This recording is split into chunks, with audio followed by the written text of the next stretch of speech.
Yeah, well, thanks for joining us here today, and just come to give you a bit of an update. We, of course, had our virtual finance ministers meeting with Minister Friedland and all the ministers of finance across the country.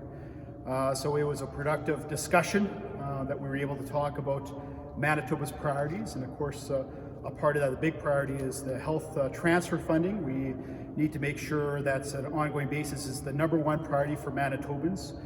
We also spoke with the federal government, Minister Friedland, about the need for sector-specific supports for things like restaurants and accommodations and tourism industry. There was some discussions in their update on that, so we pressed for those issues, and probably a third front was infrastructure spending, the ISIP funding, that's the federal provincial, ensuring that there's timely access and approvals of these fundings. So those were the priorities that we laid forth with the federal government. So I think it was a very productive conversation. There was good dialogue, discussions in terms of the health funding that's there.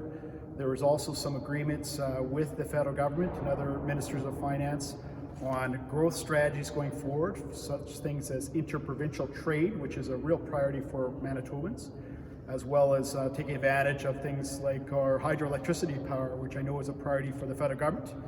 And digitization of our commerce system is extremely important, as well as investments in long-term education, making sure that the labor forces were there.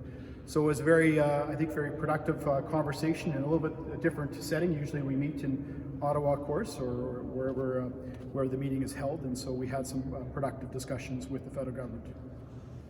Is there any